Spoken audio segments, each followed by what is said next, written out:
Hi friends, நம்ம இந்த வீடியோல ஸ்டோன் செயின் எப்படி ஸ்டோர் பண்ணி வைக்கலாம் அப்படினு சொல்லிட்டு பார்க்கலாம். நான் வந்து பாத்தீங்கன்னா ஸ்டோன் செயின் வந்து இந்த மாதிரி ரோலா தான் வாங்கி யூஸ் பண்ணிட்டு இருக்கேன்.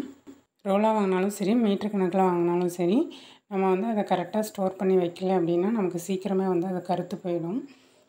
யூஸ் பண்ணிட்டு அப்படியே வெச்சோம் அப்படினா நமக்கு வந்து இந்த ஸ்டோன் செயின் வந்து கருத்து போய்டும். நம்ம நல்லா கவர் பண்ணி வெச்சோம் அப்படினா நமக்கு எப்பவுமே வந்து நல்லாவே இருக்கும். நான் இந்த மாதிரி பேப்பர் அட்டை போட்டுட்டு இதை நல்லா ரோல் பண்ணிக்கிறேன்.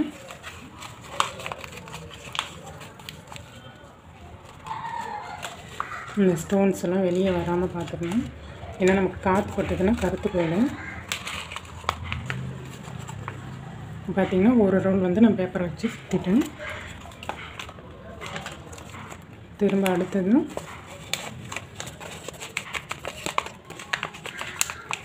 இந்த மாதிரி பேப்பர் ரோல் வச்சு நம்ம வந்து ஃபுல்லாக டைட் பண்ணிவிட்டு நம்ம வந்து பிரிஞ்சு வராமல் இருக்கிறதுக்காக இப்போ இந்த ரோலில் நம்ம ரப்பர் பேண்டை போட்டுடலாம். இதை மாதிரி வச்சிங்கன்னா உங்களுக்கு ரொம்ப நாளைக்கு வரும். ஸ்டோன் செயின் வந்து கருத்து போகாது.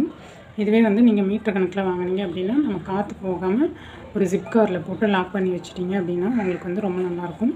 இப்போ இதையுமே வந்து அப்படியே வெளியே வைக்காமல் நல்லா ஒரு கவரில் போட்டு காற்று போகாமல் நம்ம நல்லா டைட்டாக கட்டி வச்சிட்டோம் அப்படின்னா இந்த ஸ்டோன் செயின் வந்து நமக்கு ரொம்ப நாளைக்கு வரும். இந்த வீடியோ உங்களுக்கு யூஸ்ஃபுல்லாக இருந்ததுன்னா லைக் பண்ணுங்கள், ஷேர் பண்ணுங்கள், கமெண்ட் பண்ணுங்கள், மறக்காமல் சப்ஸ்கிரைப் பண்ணுங்கள். ஓகே, பாய்.